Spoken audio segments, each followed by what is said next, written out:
ज़रूरी आहे। ॿिया माण्हू उन खे पढ़नि था, उन जे लाइ बि ज़रूरी आहे त कुझु न कुझु उन जे जवाब में लिखिजे त घटि में घटि पढ़ंदड़ उहे होशियार थी वञनि, ख़बरदार थी वञनि। त पोस्ट अहिड़े क़िस्म जी हुई त मदद सिर्फ़ अल्लाह जी ज़ात खां ई घुरी सघिजे थी। मुरीद फ़क़ीर लिखियलु हुयो, मूं उन खे जवाब में लिखियो त जेकॾहिं इन जाइ ते हक़ीक़ी जो लफ़्ज़ अॻियां लिखी हा त या तुम्हारी पोस्ट क़ुरान करीम जे ख़िलाफ़ थियण खां बि बची पवे हा, हदीस जे ख़िलाफ़ थियण खां बि बची पवे हा। अल्लाह थो ॼाणे त 5 मिंटनि खां बाद में उन फ़क़ीर वीचारे पोस्ट डिलीट करे छॾी। समझी वियो? क़ुरान में त भरियो पियो आहे त अल्लाह तबारक व तआला कंहिं जाइ ते इरशाद फरमायो, अग़नाहुमुल्लाहु व रसूलुहु, उन्हनि खे अल्लाह गनी कयो, अल्लाह जे रसूल बि उन्हनि खे गनी कयो। सुभान अल्लाह, ज़ोर सां चओ। वलौ अन्नहुम रदू मा आताहुमुल्लाहु व रसूलुहु, अल्लाह तबारक व तआला इरशाद फरमायो त जेकॾहिं उन ते हू राज़ी थियनि हा जेको अल्लाह ऐं उन जे रसूल उन्हनि खे ॾिनो। सिर्फ़ अल्लाह जी ॻाल्हि कान्हे का, क़ुरान करीम में बि केतिरियुनि ई जायुनि ते अल्लाह तबारक व तआला इहे महिरबानियूं जेके हक़ीक़ी रब करीम ई कंदो आहे। गनी केरु कंदो आहे? अल्लाह कंदो आहे। शाहूकार केरु कंदो आहे? असां चवंदा हूअं कंहिंखे बि ताक़त न आहे हक़ीक़ी तरह सां केरु कंहिंखे नुक़सान पहुचाए सघे, केरु कंहिंखे शाहूकार करे सघे, फ़ाइदो नुक़सान ॾियणु। हक़ीक़त में इहो अल्लाह जी बारगाह मां आहे। पर अल्लाह तबारक व तआला जी ज़ात बाबरकात जी बारगाह जा जेके प्यारा आहिनि, उहे नबी हुजनि, वली सगोरा हुजनि, अल्लाह तबारक व तआला उन्हनि खे बि ताक़त ॾिनी आहे जो रब करीम जा नबी सगोरा बि कंहिंसां महिरबानी करणु चाहिनि त करे सघनि था। सुभान अल्लाह, चओ सुभान अल्लाह। त क़ुरान करीम में आयतूं उहे भरियल आहिनि ऐं अहादीस मुबारका में बि इहो खोड़ सारो ज़िक्र मौजूद आहे। हबीब करीम फरमायो त जॾहिं कंहिं झंग में ई वञो तव्हांजी का शइ गुम थी वञे, सवारी तव्हांजी गुम थी वञे, महबूब करीम फरमायो त उते बीही करे चओ त या इबादल्लाह अईनूनी, ऐ अल्लाह जा बांधो मुंहिंजी मदद कयो। रसूलुल्लाह ईअं त कोन सेखारियो त उते बीही करे अल्लाह खां मदद घुरो। ज़रूर हक़ीक़ी मददगार अल्लाह जी ज़ात आहे, पर ईअं न चइजे त सिर्फ़ अल्लाह जी ज़ात खां ई मदद घुरी सघिजे थी, ॿिए कंहिंखां मदद घुरबी त शिरक थी वेंदो। पोइ मआज़ल्लाह रसूलुल्लाह इहो शिरक सेखारियो आहे। तौबह चओ अस्तग़फिरुल्लाह।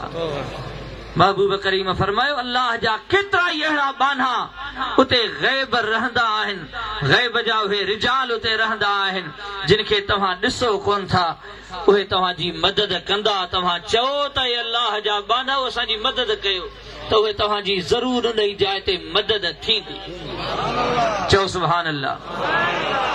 हबीब करीम सल्लल्लाहु अलैहि वसल्लम जा प्यारा उम्मतियो, अल्लाह ताला जी ज़ात बाबरकात इरशाद फरमायो, लियकून लिल आलमीन नज़ीरा, इन जे लाइ रब करीम पंहिंजे महबूब ते क़ुरान नाज़िल फरमायो त जीअं ई महबूब करीम समूरनि जहान वारनि जे लाइ ड्रेजारींदड़ बणिजी पवे।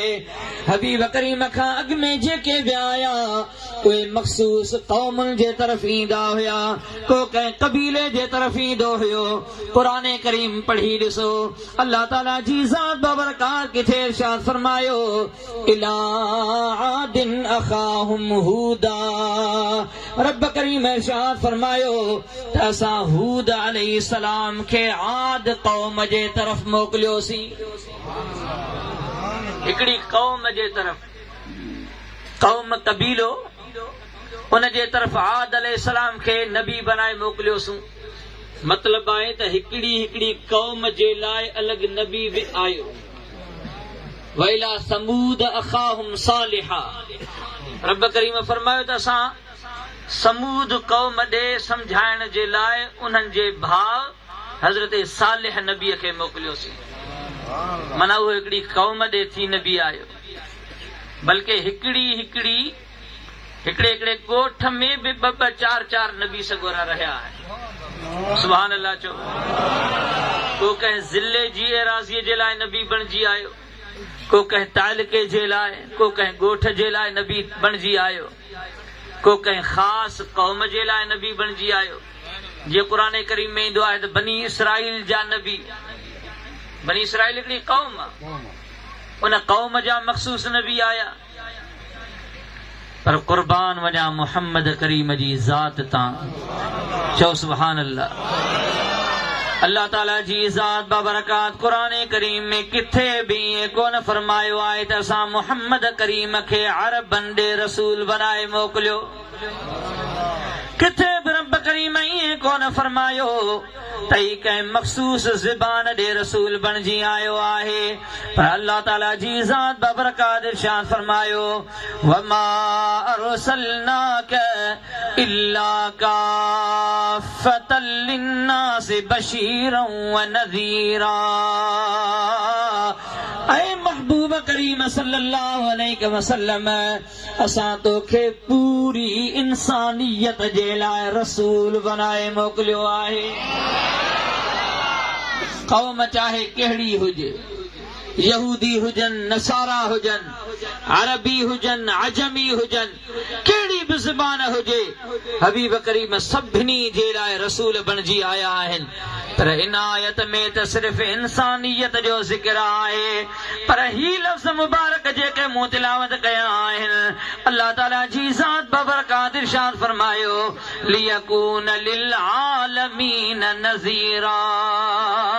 ही महबूब करीम सिर्फ़ इंसाननि जे लाइ न, पर आलमीन में जेके बि हज़ारे जहान मौजूद आहिनि, मुहम्मद मीर सभिनी जे तरफ़ ॾेजारींदड़ बणिजी आयो आहे। हबीब करीम वणनि जे लाइ बि रसूल आहिनि,